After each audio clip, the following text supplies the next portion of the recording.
offline presentation.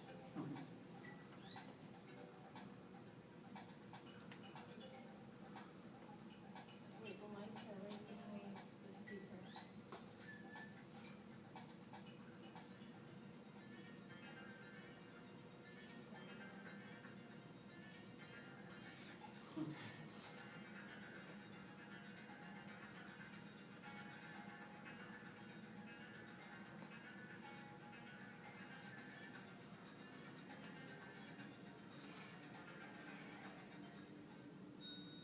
Alright, so this is Rope Rescue. It was released to the App Store a month ago, and it hit, at its best, it hit number 8 in the US. And it does very, very well. And I'm going to talk about something pretty technical about porting to iOS. A lot of people already have some experience in Unity, and the best trait in Unity is the fact that you have one source code, and basically you just change the build platform and the magic's supposed to happen. Unfortunately, that is not always the case. The first time of course I wrote this for like 3 months or 4 months before I first tried to compile it to the iPhone. First time I did it, I noticed that the frames per second was around 15. And anything below 35, 40 is not acceptable. So I started gathering information from the web and my friends, and I tried to come up with a list of all the things that I found that could help you when you actually use Unity and actually any other 3D platform or any platform, some tricks that you can learn. And this is the blog post I have, and I'll try to explain a little bit further, a little bit more than what actually reading here, because I'll give the link later. So I would love to get some feedback too. So first thing I want to talk about is the physics. Physics is already built in to Unity, but I just had a discussion with John about some of the problems with physics. I mean, physics is the ability to try to combine between different shapes in the world and what you do when you actually have a collision between them. Of course, the more objects you have in the world, the more exponentially the collisions grow, and the more complicated the shapes are, the worse shape you are, basically. The easiest shape you could use is a sphere. That's, all you need to do is check the radius and you know that there's a collision. Cube is a little harder, but if you go about it trying to do what they call mesh collider, which means any arbitrary shape, that's really, really hard. And you should never try to do this on a regular basis, like every frame. One of the things that I learned is that if you use a few colliders, and then again, this is something that is true to Unity, but any other 3D environment, if you use a few colliders that occupy the same space, they will try to correct this error every single frame. So make sure that you know where your colliders are. So yeah, I was talking about simpler colliders. Wherever possible, use a sphere. Chain reactions and joints, another very complicated mechanism that is already built into Unity. As you saw, the first thing people ask me about the rope is wasn't using joints chain reaction in Unity too complicated or too hard on the CPU? And the question is, of course, I mean, there is no way. Basically, joints is the ability to connect a few objects and just let the physics system take care of what happens when something moves to one side and the other one moves to the other side, how to correct this problem in the world. When I tried to apply this to the rope, I realized immediately that the amount of chain reaction and recursive chain reaction between all the moving parts is infinite. So that was not even an option. So I actually wrote the entire probe physics myself on top of the physics. It's not even built as colliders. It's something that I put on top because there is no way the physics could actually handle this. So the quick word is try to, if you have more than one joint connected, then use with caution. All right, so going to general optimization. All right, so again, everybody who wrote AI or other operations that happen regularly know that there is no real need to do it every single frame. I've seen a lot of programmers putting their AI code or other complicated calculations done in the update function. The update function is a function that happens every single drawable frame. Could be anywhere between 15, which is how I started, and 200 if you're running on an Xbox. There is no need to run your AI 200 times a second. So if you know that there's such operations that you can do regularly but less frequently, just make sure that you do it outside your update functions. Okay, this is very technical code point. I hate get and set functions. That's it, I just said it. You know what it is? I don't. You don't? Properties? I think I do, but I don't. Why do you hate them? Okay. But like, Don't get me started. okay, so like one sentence. Okay. Expensive, It's hard to code. it's button. worse than expensive. It's expensive without letting the users know that it is expensive. That's the problem. It's deceitful. Okay, so what do you use in place? Actual functions. Get functions appear to be a member variable, but they're not. They're actually functions. And in Unity, they use it all the time. For example, transform, which is the location and angle and everything that represents the placement of your object. The word transform is actually a get function. You write transform, you think it's a variable that you already referenced, but actually it runs a function every single time. You have to pre-cache this into your own variable at first. The first thing you do when you start an object, get the transform and then handle it separately. Whoa. Okay, yes. You both raised your arms. Was the other person? No, it wasn't the person I thought it was. Okay.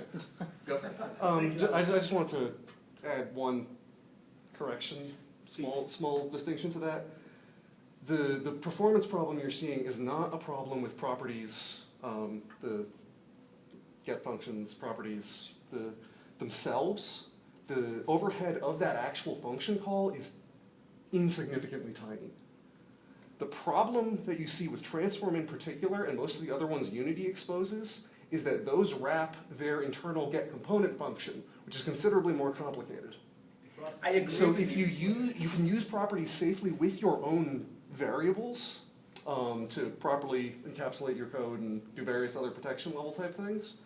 But yes, for Unity properties, transform, other component lookups, caching is the correct solution. I'll explain. Okay, you're totally right, because I actually did this test and I realized that it's like, okay, it's 100 times faster, but it's still insignificant. But the problem is that I see a lot of coders using the word transform like 20, 30 times in their update function. Apparently, you know, it adds up.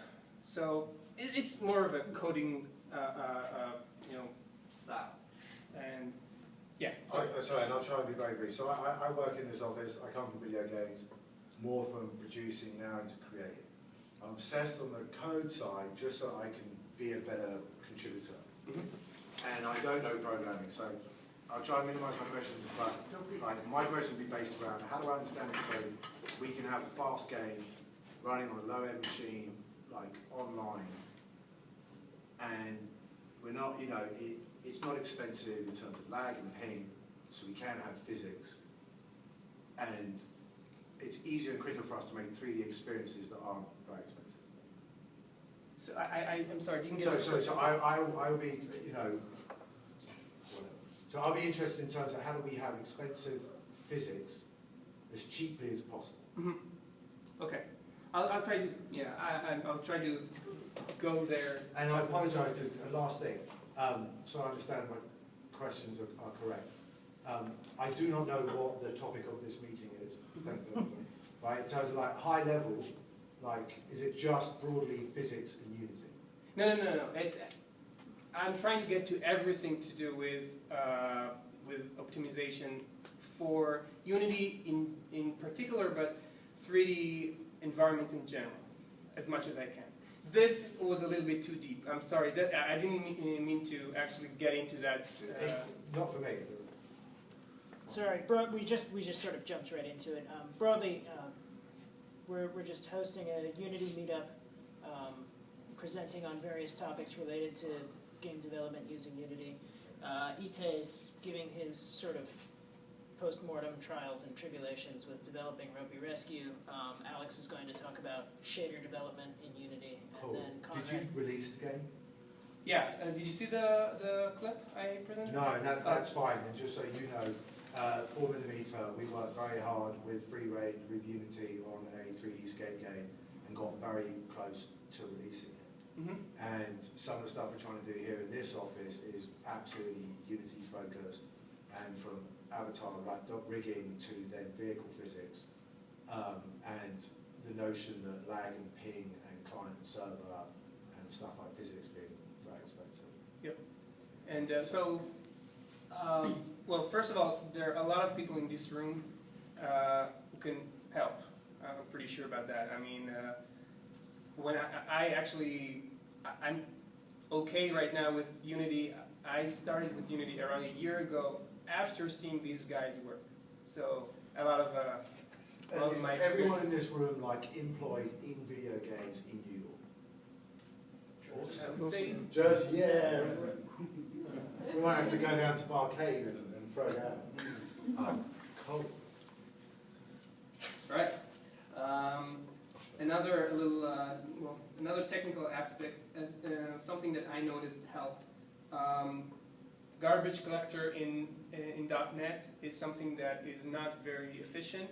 Sometimes you just have to help it because what happens in .NET is just you accumulate a lot of memory, and the garbage collector basically takes care of releasing this allocated memory at its free will.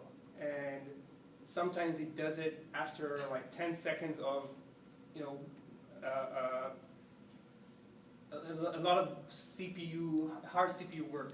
And after 10 seconds of allocating memory, the releasing process could take as much as, I don't know, 0.2 seconds or half a second sometimes.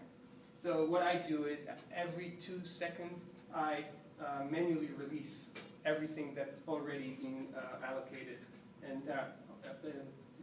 I ask the garbage collector to release what I already released, and it actually helps. It makes sure that the spikes are very, very minor. All right. This is kind of what I said about the square root and the sine and cosine. Kind of ignore that because I did some tests and realized that I can run 10 million square root operations on the iPhone per second. So who cares? My original point was to try to make tables, pre-cache the tables for square root, but don't worry about that. Okay, here's something that's very, very important in Unity and other engines. Instantiation of your object. It's true actually for Flash as well. When you instantiate your object, what it does, it actually instantiates in a recursive manner all your objects and internal objects until it's ready to put on the screen. one thing that I noticed, for example, is that I had a huge lag every time I completed the level. And I tried to figure out what happened, and if it was a sound that got loaded or whatever. I noticed as soon as I finished my level, there was a 0.3 second lag.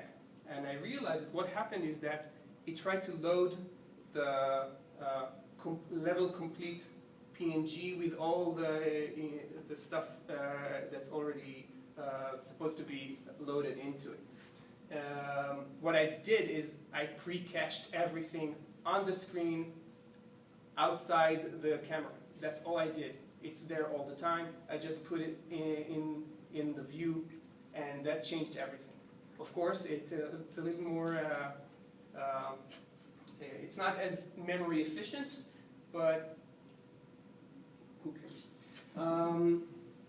Another thing, same point for audio. Audio is, I've actually, one of the things that I noticed that every level that I had with fireballs being shot, that level was really, really slow. And it was even worse on the 3GS phone. For some reason, every fire level was really, really slow. I could not, for the life of me, get what was wrong in that level.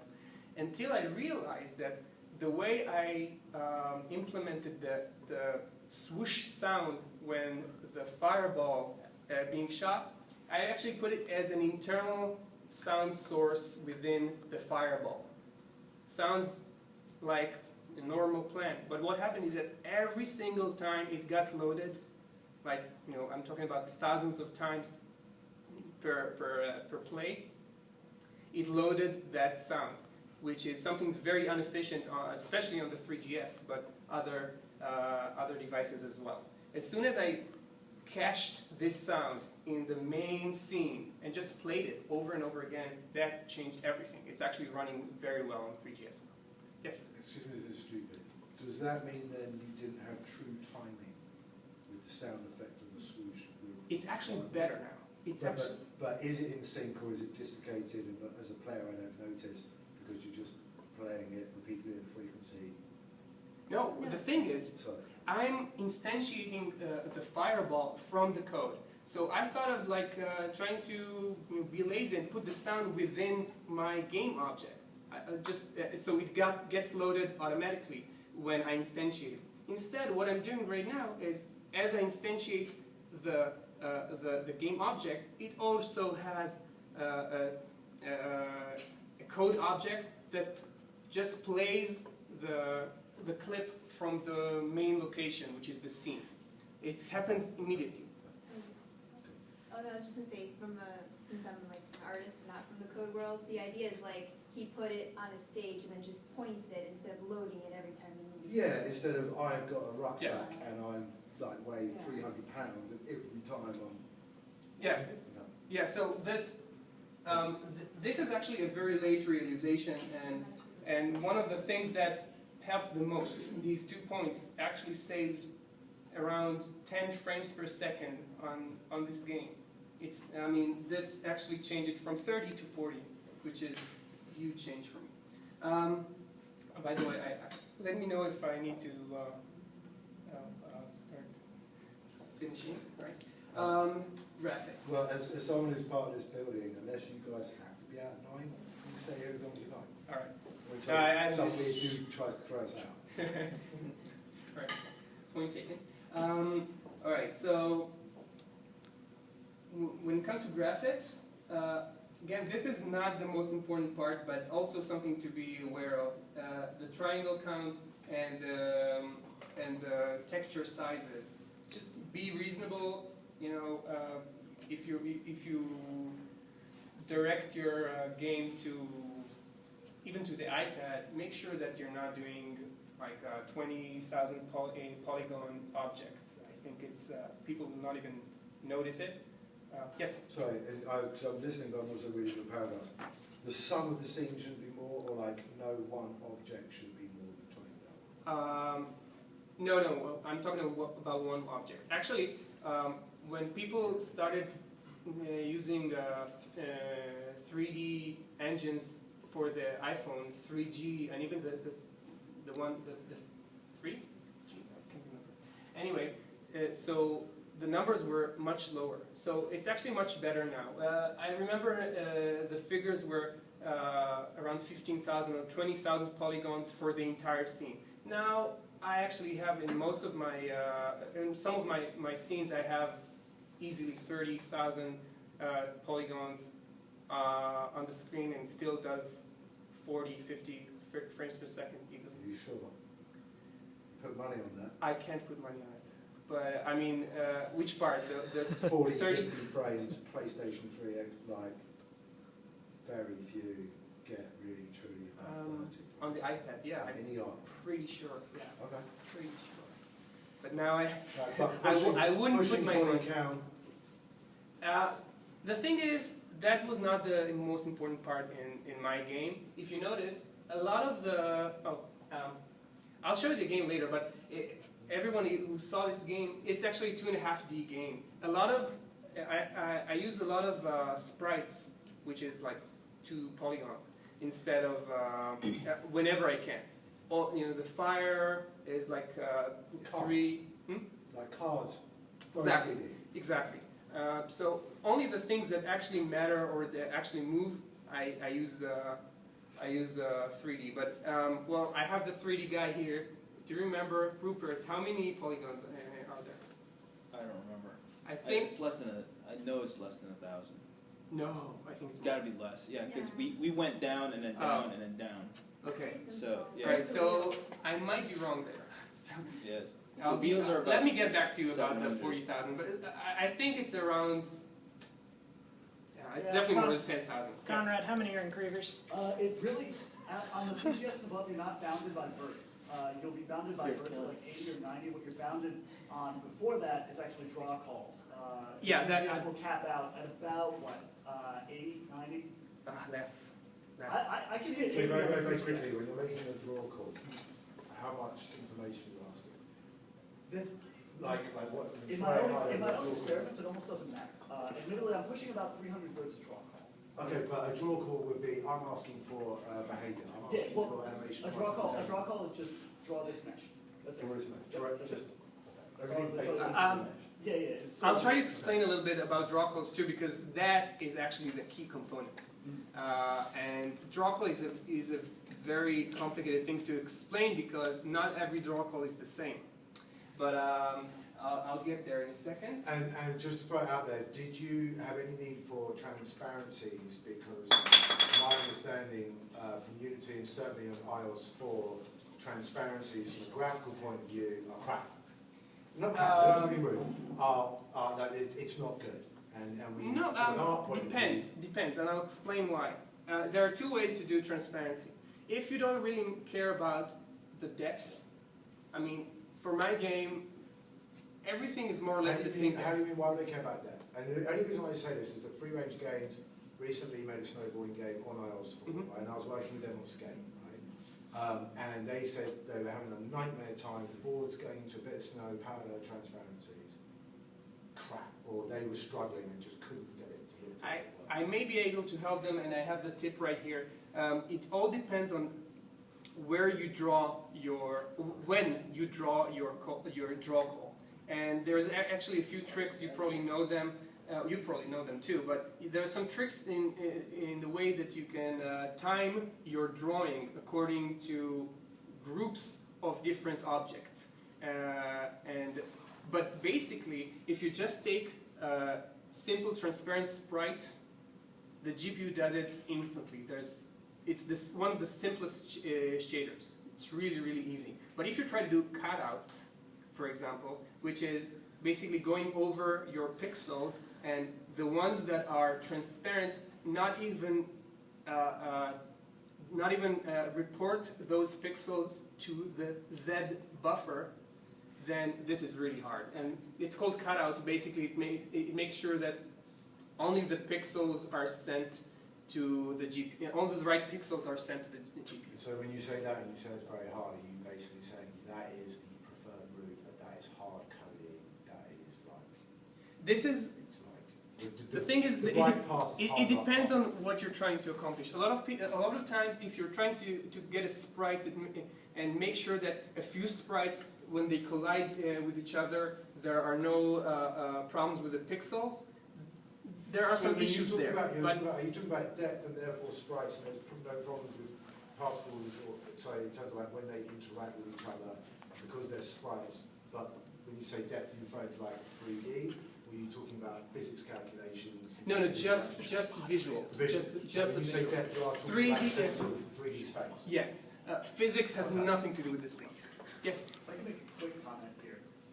This is very, very technical, and I apologize for that. But the Power VR chip in use by the iPhone uses a system called tile-based deferred rendering, which will, at best effort, attempt to figure out which item is the closest to the camera, basically, and discard the rest of the draw calls. In doing so, if you throw transparent elements at it during that rendering pass, it will slow it down, because now it can't invalidate the quadrant. But if you know that you're in the transparent path, correct. Okay. So then you're good. good. Talk about doing a separate pass. yeah. So if you'll see, that's exactly what I'm doing there, and it actually that made a lot of improvement there. And again, it gets too technical. Then well, I'll try to be reasonable there. All right. So again, I'm trying to get my way to draw calls and what it actually means. I'm talking about lighting here.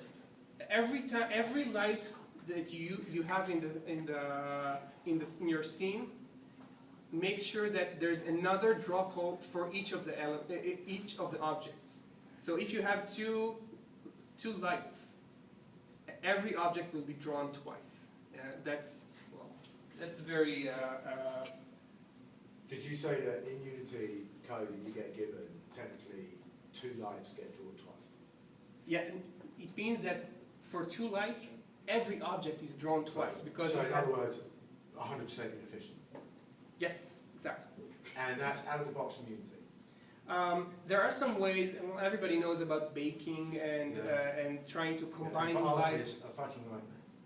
Yeah, for development, for everybody, it's because really for hard. us to get what we need for the programming, we have to really understand all the different levels of complexity so that we can go, so this is the hardware, this is the VR chip, I've got a 3GS, I'm on the bus, I've got whatever, and how do we get the kind of look that we need as cheap as possible?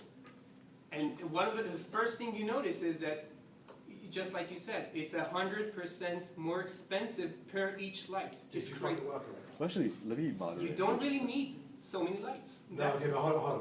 Okay, right now, very expensive director, throwing the toys out back. I need loads of lights. Wait, Storytelling. sorry. Did you find, is there a workaround that you know of where that doesn't happen? So I know that Unity is trying to put some more different kind of fast light objects called light rays, right? Light probe. Light probes. Okay, Thank but you. right now, we just have to deal with that. Right now, it's you make sure that your scene is pre-baked with your lights, and all the real-time objects, just use one and try to. You can even change the light according to where the objects are. But I mean, you can do 2 lights. Excuse my but ignorance, still. does that mean I will then forego any kind of real-time shading, dynamic shading, like time of day lighting? No. These lights, I mean, things like bump mapping are very, very easy. I mean, they are built into the GPU already. So that's part of that light. On the premise that it's all good. Can we, Sorry, what did you want to no, say? can we let Itay just sorry. finish his presentation? Sorry. So Yeah, no, because we can always like, well, once he's finished, we can have further discussion. totally. Yeah. I always push it to. Also, I didn't want to interrupt too much, but to these specific questions, I'm actually going to address these in a lot more detail when I do the shader part of the talk. Yeah, that's. So No, it sounds very. feel free to pick my brain in ridiculous detail about that stuff. I will, for sure. All right, so real quick, changing vertex positions, which means changing the actual polygon placement. It's pretty slow. Try to refrain from doing it. Don't use the current on GUI. I think it's going to be shelved very soon. The Unity off-the-shelf GUI is really bad. I understand they're changing it in the next version. So that, or draw calls. So basically every object every material in every object is being drawn per each light. All right, so it means that the number of draw calls you have in a scene is subject to the number of materials and objects and even draw paths that you have in that scene. So you have to be very, very smart. And draw calls is actually the slowest thing on the iPhone.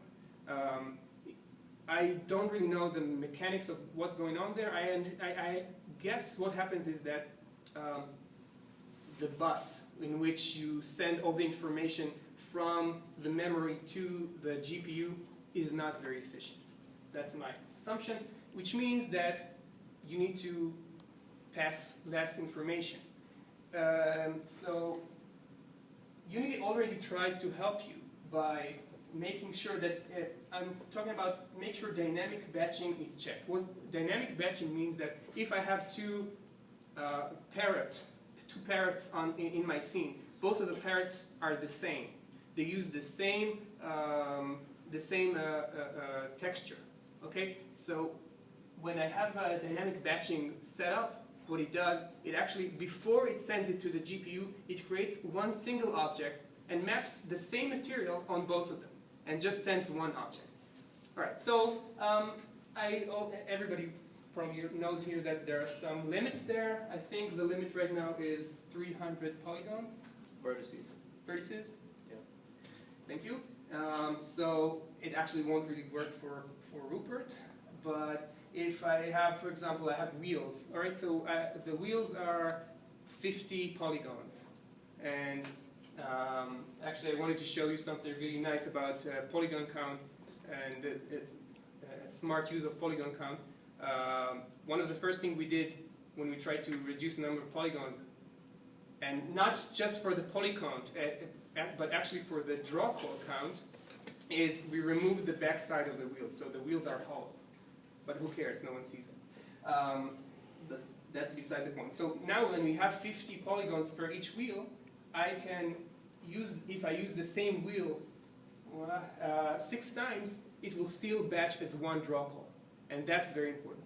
One of the first things, remember when I said that when I started, I first built this game for the iPhone. It was 15 frames per second. What happened is that each bit of the rope, this 2 polygons that have the rope texture, each of them was a different texture. I didn't even know what it means at that point. I didn't know that if you use the same texture, the same material, you can actually save it. So I used different materials. I had a different draw call for each of the bits of the rope. So I had like 150 or more draw calls. As soon as I combined them into one draw call, and the nice thing about it is that I actually mapped the texture on the rope. The pieces are static. I just map the texture on them. And when I map the texture, it actually applies to all of them because it moves the same way on all of them. So that was easy. And as soon as I did that, it jumped from 15 to almost 30 frames per second. And again, because this is a very, very small object, very low poly count, the draw call just reduced dramatically. Now, this is very technical. I'll try to be gentle here. You see what I said here about the queue paths. If you have a certain type of object, and Unity is not very smart about trying to figure out which object should be drawn first. So sometimes you have to help. It's not really Unity, it's actually the GPU. So if you ask the GPU to put it transparent -1, it means that it will put this object and all the objects that use the same shader just before the transparent pass is running, which means that all these objects will be drawn at the same time. And if all these objects that use the transparent -1, if all of them use the same texture, which for me, this is how I do my GUI. I have a huge map atlas with all the different sprites mapped on the same texture. I gave all of them the same shader, transparent -1, and they all are drawn at the same exact draw call. So all my GUI, that was actually the thing that changed the most draw calls for me. As soon as I moved all my object to be drawn at the same time, so I helped them by, first of all, you have to make sure that dynamic batching is set. Then you have to make sure that they all use the same material, of course, that's the prerequisite. But then you also have to tell the GPU that they should be drawn at the same time, because if you draw one of them, one of the sprites, one of the GUI sprites, then you draw Rupert, and then you draw another draw sprite, it's 3 draw calls. It should have been 2. And that's why the -1 helps. It helps tremendously. Okay, again, so use one material where possible. Okay, I have my GUI solution here. Well, I have some more optimization tricks here, but I think I've gone over it already. So thank you very much.